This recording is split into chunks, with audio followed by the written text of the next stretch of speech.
भगवान विष्णु ने बताया कि भाइयों का बंटवारा शादी के बाद ही क्यों होता है। भगवान विष्णु और माता लक्ष्मी शेषनाग की सैया पर बैठे थे तो माता लक्ष्मी कहने लगी, हे स्वामी, आज मेरे मन में 2 प्रश्न हैं। आप दोनों प्रश्नों का उत्तर बता कर के मेरे मन को संतुष्ट करने की कृपा करें। तब भगवान विष्णु कहते हैं कि हे प्रिय, तुम अपने दोनों प्रश्न बताओ, मैं तुम्हें तुम्हारे दोनों प्रश्नों के उत्तर दे करके तुम्हें संतुष्ट करने का पूरा प्रयास करूंगा।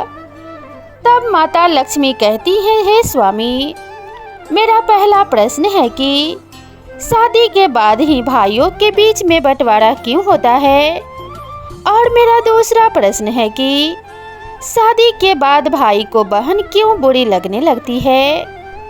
तब भगवान विष्णु कहते हैं कि हे प्रिय, तुम्हारे दोनों ही प्रश्न बहुत ही महत्वपूर्ण हैं, अतः मैं तुम्हें तुम्हारे दोनों प्रश्नों के उत्तर एक छोटी सी कहानी के माध्यम से दूंगा।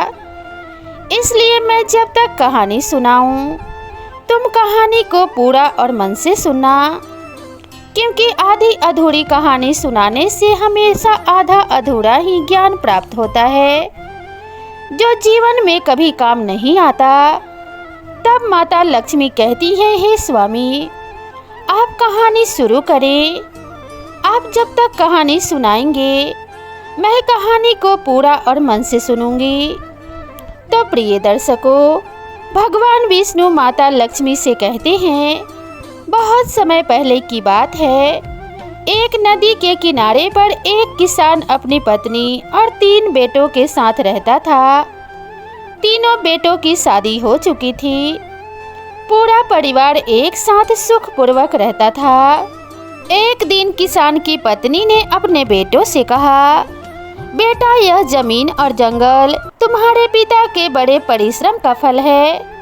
जमीन की उपज और जंगल की लकड़ी बेच करके तुम्हारे पिता ने इतने ढोर ढंगर खरीदे थे और इतना बड़ा घर बनाया था कि जिसमें सारा परिवार सुख से रह सके।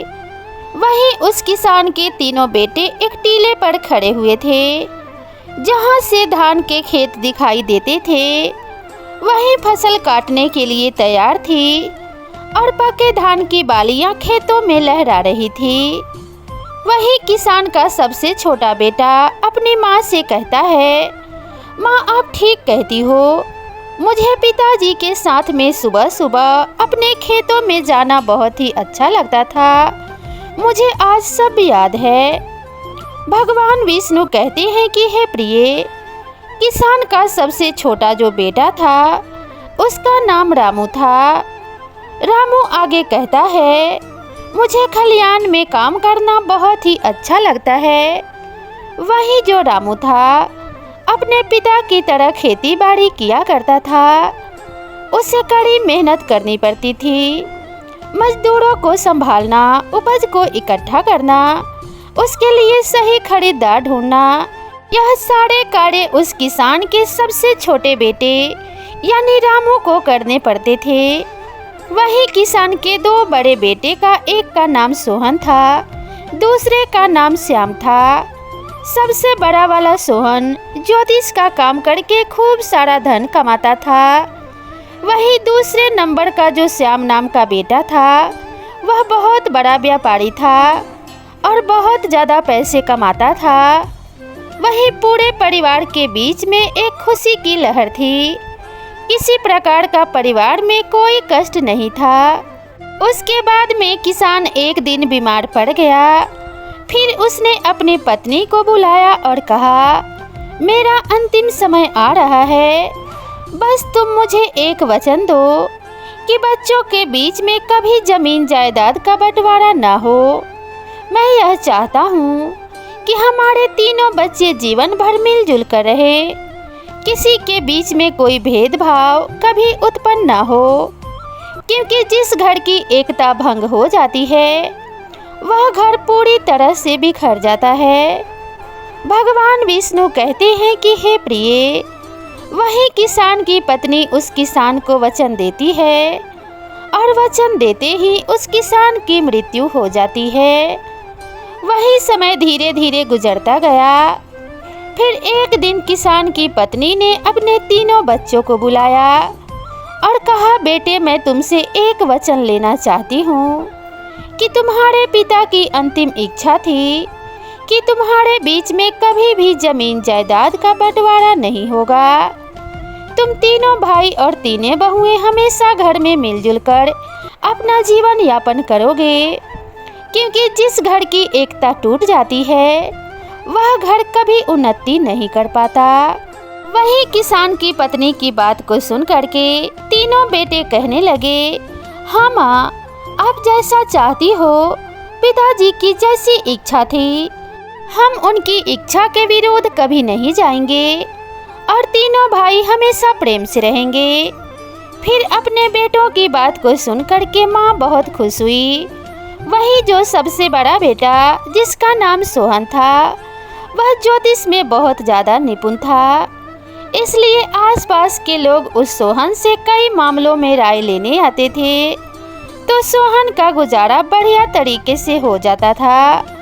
वही दूसरे नंबर का बेटा, जिसका नाम श्याम था, वह भी एक बड़ा व्यापारी था, उसकी भी कमाई अच्छी खासी हो जाती थी। वही सबसे बड़ी मुश्किल यह थी कि किसान का जो सबसे छोटा बेटा था, जिसका नाम रामू था, वह कड़ी मशक्कत करता था, बहुत मेहनत करता था, सुबह से लेकर शाम तक खेतों में लगा रहता था, फिर भी उतनी कमाई नहीं कर पाता था जितनी कमाई दोनों बड़े भाई करते थे। समय धीरे धीरे गुजरता गया। वही किसान के दो बड़े बेटे जो ठीक ठाक कमाई करते थे, वह अपने पिता को दिया हुआ वचन भूल जाते हैं और अपनी अपनी पत्नियों के साथ ऐशो आराम का जीवन व्यतीत करने लगते हैं। वहीं जब किसान के दो बड़े बेटों की बहुएं ऐशो आराम का जीवन जीती हैं और जो सबसे छोटा बेटा रामू था, उसकी पत्नी घर पर ही काम करती रहती है। उसे हमेशा इस बात का एहसास होता था कि वह कहीं घूमने नहीं जाती है और उसे घूमने फिरने का कभी मौका नहीं मिलता है, उसे अपने शौक पूरे करने के लिए नहीं मिलती। वही जब अपने बड़े जेठ जेठानियों को देखती है तो उसका हृदय दुखी होता है कि हम तो पिता के वचनों का पालन आज भी कर रहे हैं, लेकिन हमारे दोनों जेठ और दोनों जेठानी ऐसे आराम का जीवन जी रहे हैं। भगवान विष्णु कहते हैं कि हे प्रिय, वही किसान का सबसे छोटा बेटा जो रामू था, एक दिन उसकी पत्नी जब बहुत ज़्यादा दुखी हो गई और जब शाम को रामू घर वापस आया तो उससे कहने लगी कि मेरे भाई के यहाँ से चिट्ठी आई है, उसने हमें अपने घर पर बुलाया है, हमारे आपके लिए न्योता भेजा है। कुछ दिनों पहले ही हमारे भाई ने अपना घर बनाया था, उसमें गृह प्रवेश होना है। वह यह चाहता है कि हम दोनों कुछ दिन के लिए उसके पास रहें। वही अपनी पत्नी की बात को सुन के किसान का छोटा लड़का कहने लगा, देखो खेती में बहुत काम करना पड़ता है, मेरे पास में इतना समय नहीं है कि मैं तुम्हारे साथ तुम्हारे मायके जा सकूं। यदि मैं तुम्हारे साथ तुम्हारे मायके चलूँगा तो खेती का काम खराब हो जाएगा। वही पत्नी तमतमा कर कहने लगी कि ठीक है, हम जीवन भर इसी घर में पड़े रहेंगे, हमारे मन की कोई इच्छा नहीं है। वही पत्नी को गुस्से में देखकर किसान का छोटा लड़का कहने लगा, ठीक है, मैं ऐसा करता हूँ कि तुम्हारे जाने का इंतज़ाम कर देता हूँ, पर मैं नहीं जा पाऊँगा। उसकी पत्नी कहने लगी, यदि हम जाएंगे तो दोनों साथ ही जाएंगे, वरना कोई नहीं जाएगा। वही पत्नी की बात को सुन करके फिर रामू कहने लगा, ठीक है, जैसी तुम्हारी मर्जी, जाना है तो जाओ, नहीं तो नहीं जाना तो मत जाओ।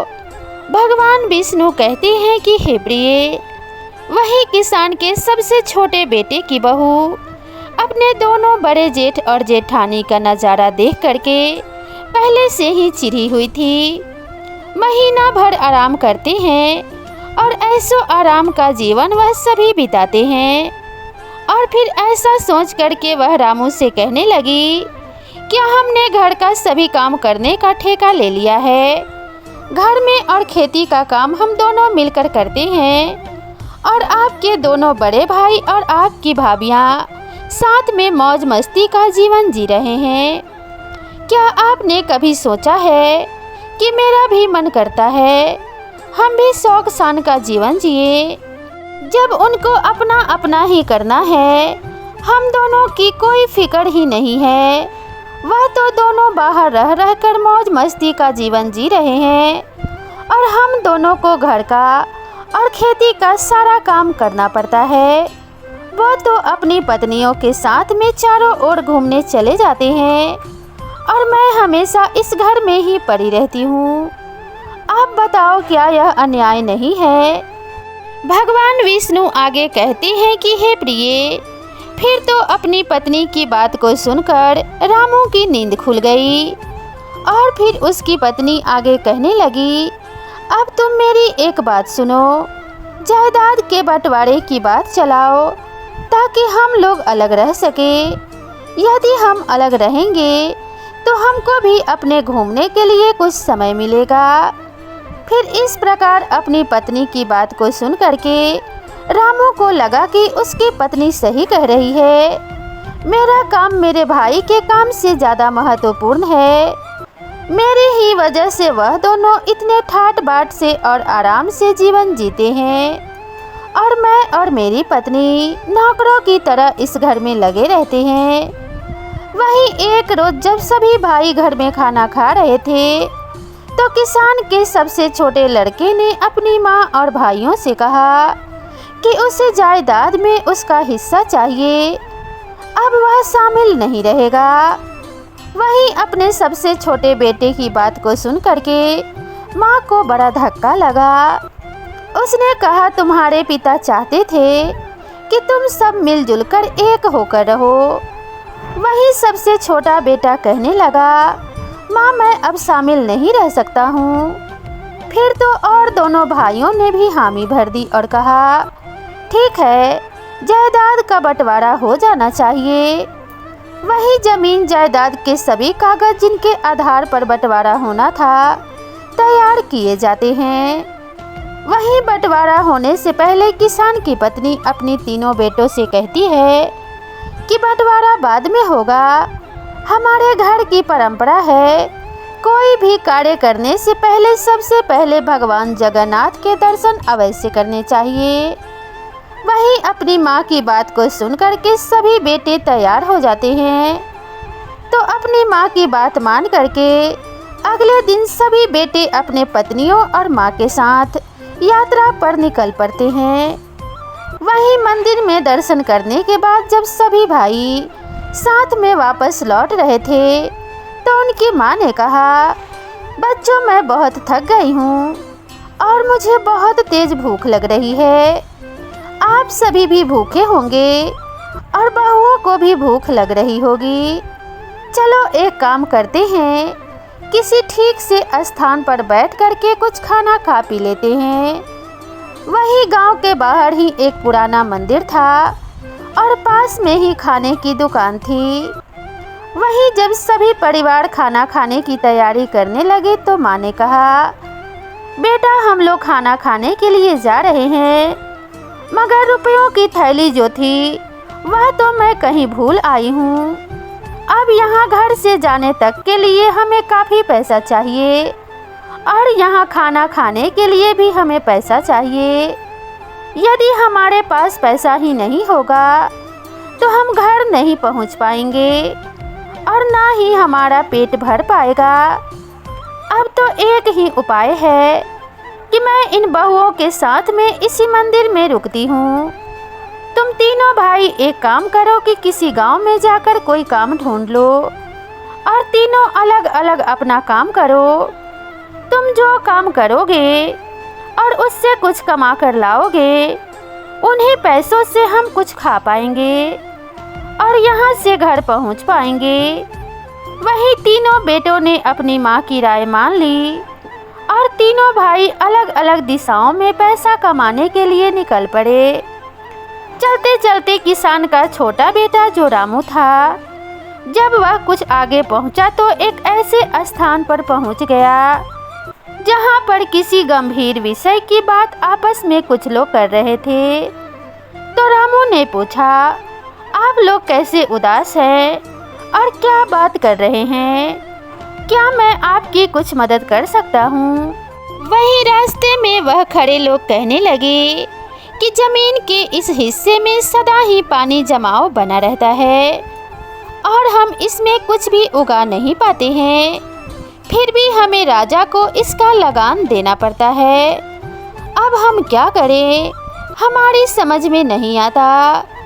वहीं उन लोगों की बात को सुनकर किसान का सबसे छोटा बेटा जो रामू था वह कहने लगा, अगर मैं आपको धान उगाने की तरकीब बताऊं तो मुझे क्या इनाम मिलेगा? वहीं वह राहगीर कहने लगे, यदि तुम हमें इस जगह पर धान उगाने की तरकीब बताओगे तो हम तुम्हें चांदी की 200 मुद्राएं भेंट करेंगे। वहीं जो रामू था बहुत ही निपुण किसान था और फिर वह लोगों से कहने लगा कि गोबर और मिट्टी को मिला करके उसके गोले बना लो, उन्हें गीला और नरम रखो, फिर हर गोले में बीज डाल दो और उन्हें सूखने दो। गांव वाले बहुत ध्यान से रामू की बात सुन रहे थे। फिर उन्होंने पूछा कि इन गोलों का क्या करें? तो रामू कहने लगा, उन गोलों को इस जमीन में डाल दो, गोले जमीन में धंस जाएंगे और बीज भी फूट जाएगा। वहीं जब गांव के लोगों ने रामू के द्वारा बताए गए उपाय का पालन किया तो उस बंजर जमीन में बीज अंकुरित हो गए। वहीं गांव वालों ने किसान के छोटे लड़के को धन्यवाद दिया और प्रसन्नता पूर्वक उसे 200 मुद्राएं भेंट की, जिन्हें लेकर वह जो रामू था अपनी माँ के पास उसी मंदिर में लौट आया।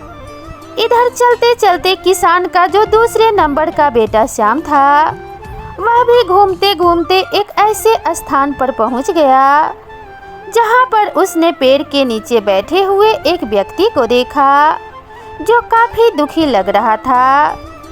वहीं श्याम ने पूछा, आपको किस बात की चिंता है? आप उदास दिखाई देते हैं, क्या मैं आपके किसी काम आ सकता हूँ? तो वह राहगीर कहने लगा कि हम 4 भाई हैं। मृत्यु से पहले हमारे पिता ने अपनी सारी संपत्ति हम चारों में बांट दी थी, लेकिन एक काली बिल्ली थी जिसे बांटना बहुत मुश्किल था। फिर हम सब ने फैसला किया कि बिल्ली हम सबके साथ ही रहेगी। वहीं चारों भाइयों ने उस बिल्ली की एक एक टांग को बांट लिया। वहीं एक दिन वह जो बिल्ली थी छत से नीचे गिर गई, उसकी वही टांग टूट गई जो मेरे हिस्से में आई थी। वहीं मैंने उस बिल्ली की उस जख्मी टांग पर तेल लगा करके उस पर पट्टी बांध दी। वहीं उस बिल्ली को आँच अच्छी लगती थी, इसलिए वह चूल्हे के पास जाकर के सो गई। वहीं जैसे ही बिल्ली सो गई वैसे ही चूल्हे से एक चिंगारी निकलकर उस तेल में लगे हुए कपड़े के ऊपर गिर गई और उसने आग पकड़ ली। वहीं जब बिल्ली वहां से भागी तो आसपास के घरों में आग लग गई और सब कुछ जलकर राख हो गया। वहीं पड़ोसियों ने सारा दोष मेरे सर पर मर दिया कि बिल्ली की जिस टांग से आग लगी है वह टांग मेरे हिस्से में थी। वही फैसला जब पंचायत में पहुंच गया तो पंचों ने कहा कि जिस टांग की वजह से आग लगी वह मेरे हिस्से की थी, इसलिए पूरा नुकसान मुझे ही पूरा करना होगा। पर मेरे पास सबको देने लायक पैसे नहीं हैं। अब मैं क्या करूं? इसलिए बड़ी ही चिंता में बैठा हुआ हूं। वहीं उस व्यक्ति की बात को सुनकर के किसान के दूसरे नंबर का बेटा जिसका नाम श्याम था वह कहने लगा, तुम चिंता मत करो, यदि मैं तुम्हारी समस्या का समाधान कर दूं तो तुम मुझे क्या दोगे? तो वह राहगीर कहने लगा, यदि तुम मेरी समस्या का समाधान कर दोगे तो मैं तुम्हें सोने के 400 सिक्के दूंगा। वही शर्त मंजूर हो जाने के बाद वह किसान का लड़का कहने लगा, ठीक है, तुम जाओ और अपने पड़ोसियों और गांव के बड़े बूढ़ों को जमा करो, मैं तुम्हें शीघ्र ही मिलता हूँ। वही किसान के बेटे की बात को सुनकर के वह जो राहगीर था अपने गांव के सभी व्यक्तियों को बुला लाया और वहां पर भीड़ जमा हो गई।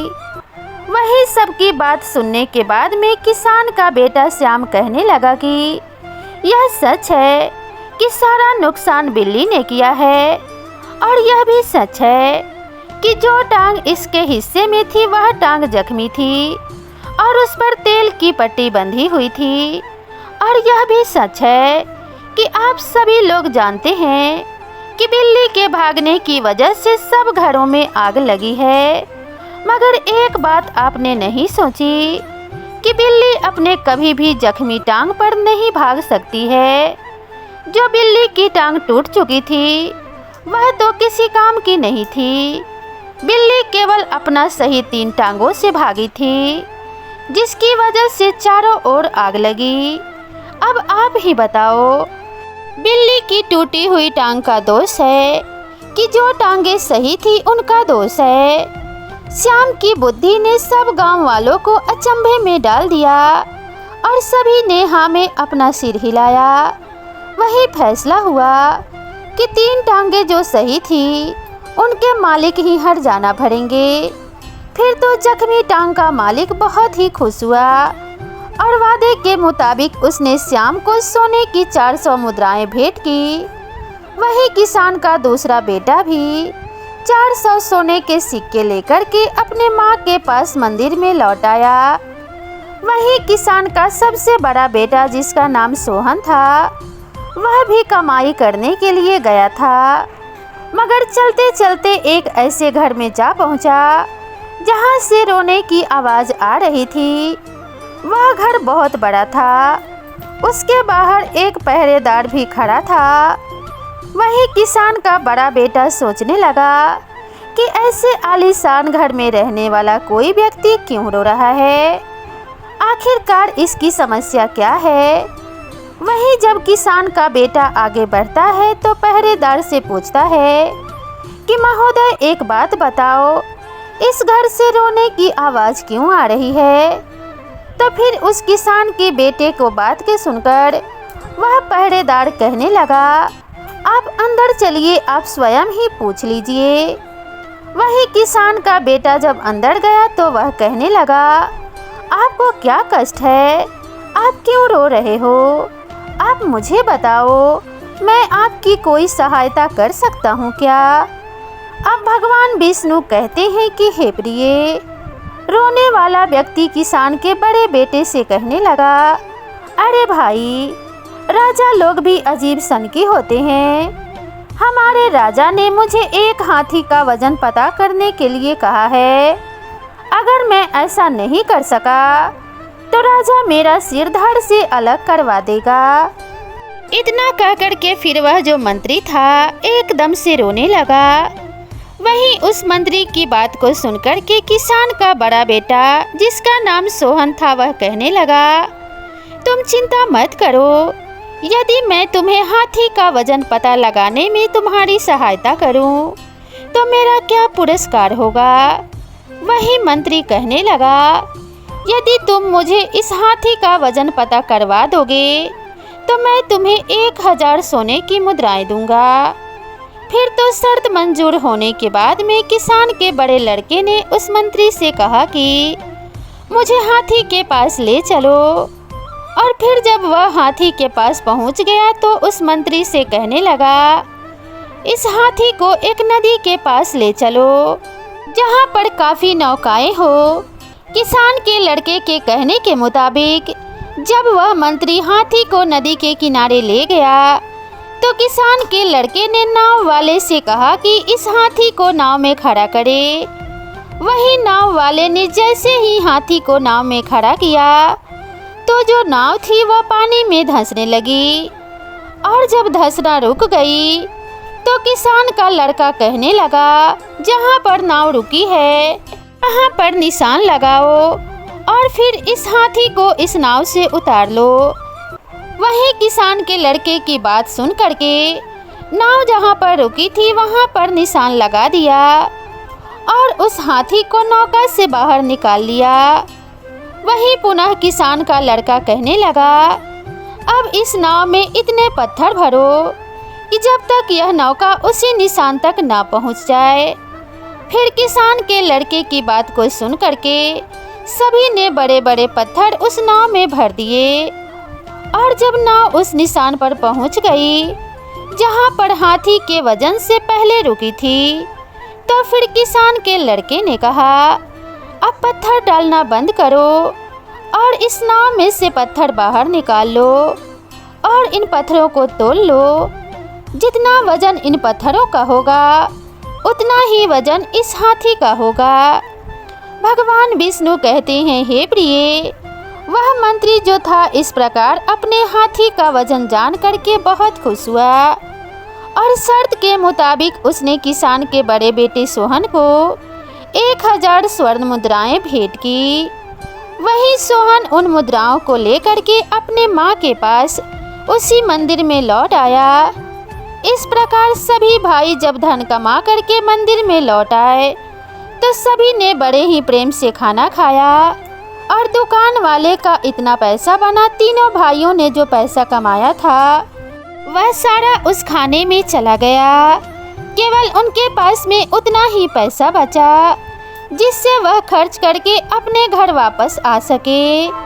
वही जब किसान की पत्नी बच्चों और बहुओं के साथ घर वापस आई तो उसने रुपयों वाली थैली एकदम से निकाल करके अपने बेटों के सामने रख दी और कहा, मैंने जानबूझ करके इस थैली को छुपा लिया था ताकि मैं तुम्हें समझा सकूं कि एकता में कितनी शक्ति होती है, क्योंकि तुम तीनों भाइयों ने मिलकर के जो भी धन कमाया था उस धन को इकट्ठा करके ही हम लोग खाना को मिलाकर खा सके और बचे हुए पैसे से हम अपने घर वापस आ सके। यदि तीनों भाई मिलकर के एक जगह कमाई एकत्रित नहीं करते तो आज ना तो हम पेट भरकर खाना खा पाते और ना ही वापस घर आ पाते। इसलिए हमेशा ध्यान रखना, जब तक झाड़ू बंधी है तब तक उससे सफाई हो सकती है, जब उसकी सीख बिखर जाती है तो फिर झाड़ू किसी काम की नहीं रहती। इस प्रकार जब तक तुम तीनों के अंदर एकता का भाव रहेगा तब तक इस घर की उन्नति होती रहेगी और जिस दिन बंटवारा हो गया उस दिन इस घर की उन्नति रुक जाएगी। इसलिए तुम्हारे पिताजी ने मरने से पहले मुझे वचन लिया था कि मैं तीनों बच्चों के अंदर कभी बंटवारा ना होने दूं।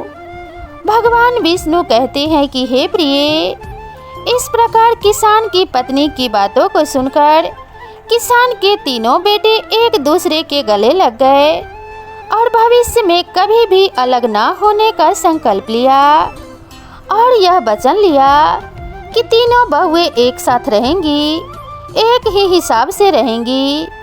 तीनों भाई जो भी कमाएंगे उनको एक जगह एकत्रित करेंगे और फिर एक साथ बैठ करके निर्णय लेंगे कि हमें क्या काम करना चाहिए। किसी के साथ में कोई भेदभाव नहीं किया जाएगा। अब भगवान विष्णु कहते हैं कि हे प्रिय, तुम्हारा पहला प्रश्न था कि शादी के बाद ही भाइयों के बीच में बंटवारा क्यों होता है, तो समझ लो, अक्सर लोग कहते हैं कि घर में बंटवारा बहुओं की वजह से होता है, तो ऐसा नहीं है। बंटवारे की नौबत इसलिए आती है कि जब दो भाई ज़्यादा कमाते हैं और एक भाई कम कमाता है तो ज़्यादा कमाने वाले भाई अपने पत्नी के साथ ऐशो आराम का जीवन जीना शुरू कर देते हैं और जो भाई कम कमाता है उसकी अहमियत धीरे धीरे कम हो जाती है और इसी बात के कारण धीरे धीरे रिश्तों में दरार पड़ना शुरू हो जाता है। वही जब कम कमाने वाले भाई की पत्नी यह सब अपनी आंखों से देखती है कि हम दोनों दिन रात मेहनत करते हैं और फिर भी हम अपने शौक पूरे नहीं कर पाते, जबकि घर की जिम्मेदारी हम भी निभाते हैं, सबका सम्मान हम भी करते हैं, फिर भी हमारे जेठ और जेठानी राजसी ठाट बाट से रहते हैं और हम पे हुक्म चलाते हैं और कभी घर के काम में हाथ नहीं बटाते। बस यही एक बात स्त्री को बुरी लगती है और फिर वह अपने पति से कहती है कि जब हमें मेहनत मजदूरी करके ही रहना है तो साझे में क्यों रहें। जो हमारे जेठ अपनी स्त्री के साथ मौज से रह रहे हैं तो हम दिन रात मेहनत क्यों करें। इससे तो अच्छा है कि हम अलग होकर ही रहें। कम से कम जो कमाएंगे वह हमारा होगा और थोड़ा समय बचेगा तो आराम से रह पाएंगे और हम भी अपनी शानो शौकत और शौक पूरे कर पाएंगे। भगवान विष्णु कहते हैं कि हे प्रिय, बस यहीं से भाइयों के बीच में दरार पड़ना प्रारंभ हो जाती है और बंटवारा होकर ही रहता है। वहीं भाइयों के बंटवारे को रोकने में माँ बाप का भी बड़ा हाथ होता है। वहीं माँ बाप इस बुद्धिमान माँ की तरह अगर सूझबूझ का रास्ता निकालते हैं और अपने बच्चों में अच्छे संस्कार डालते हैं कि चाहे कोई कम कमाए या ज़्यादा कमाए, सभी भाई अपनी अपनी कमाई एक जगह एकत्रित करें, फिर जो भी निर्णय करना हो सभी भाई एक साथ बैठकर करें और फिर काम करें। साथ ही सभी बहुओं को एक बराबर जीने की स्वतंत्रता दें, ताकि यदि घर में ऐसा होगा तो इस बुद्धिमान माँ के बच्चों की तरह घर में कभी बंटवारा नहीं होगा। साथ ही यह 5 बातें सभी भाई और उनकी पत्नियों को हमेशा गुप्त रखनी चाहिए, जिससे परिवार की एकता हमेशा बनी रहे। यह 5 बातें हमेशा परिवार को टूटने से बचाती हैं। नंबर 1, यदि किसी भाई को कभी भी धन की हानि हो या उसका धन बर्बाद हो जाए तो यह बात को किसी अन्य को ना बताएं। धन ऐसी चीज है जो इंसान का बल होता है और जब लोगों को यह पता चलता है कि इनके पास में धन नहीं है तो वह आपका सम्मान करना बंद कर देते हैं और आपकी प्रतिष्ठा धूमिल कर देते हैं। धन हानि पर लोग कभी मदद नहीं करते बल्कि आपका उपहास उड़ाते हैं। इसलिए धन का आना या धन का जाना, दोनों ही बातें हमेशा सभी भाइयों को खुद तक ही रखना चाहिए, अपने परिवार तक ही रखनी चाहिए। कभी भी किसी भाई को अपने भाई की कोई भी धन संबंधी बात किसी दूसरे के साथ में साझा नहीं करना चाहिए। नंबर 2, अपने भाई के दुख या राज की बातें कभी किसी दूसरों को ना बताएं। ऐसा करने से आपके लिए घातक समस्या उत्पन्न होती है, क्योंकि जिस व्यक्ति को आप अपने भाई के राज और उसकी बातें बताएंगे, यदि विपरीत परिस्थितियों में आपकी उससे मित्रता टूट जाएगी तो वह आपके भाई की सारी राज की बातें चारों ओर सार्वजनिक कर देगा। वही लोगों के बीच में आप केवल हंसी के पात्र बन जाएंगे और बाद में इससे आपको पछतावा के सिवा कुछ भी हाथ नहीं लगेगा। तो इस बात से आप हमेशा दुखी होंगे। इसलिए कभी भी अपने घर या परिवार या खुद की बातें किसी के सामने ना बताएं, चाहे वह कितना भी प्रिय मित्र क्यों ना हो। नंबर 3, किसी भी पुरुष को हमेशा अपने जीवन और घर की बातों को हमेशा अपने तक ही रखना चाहिए। खासकर पत्नी या उसके चरित्र के बारे में कभी किसी से बात नहीं करनी चाहिए। जो पुरुष स्त्री का सम्मान नहीं करता, उस पुरुष का समाज में कभी सम्मान नहीं होता। ऐसे पुरुष की प्रतिष्ठा हमेशा दांव पर लगी रहती है। इसलिए अपने परिवार में सभी स्त्रियों का सम्मान करें और अपने परिवार की बातें कभी किसी को ना बताएं।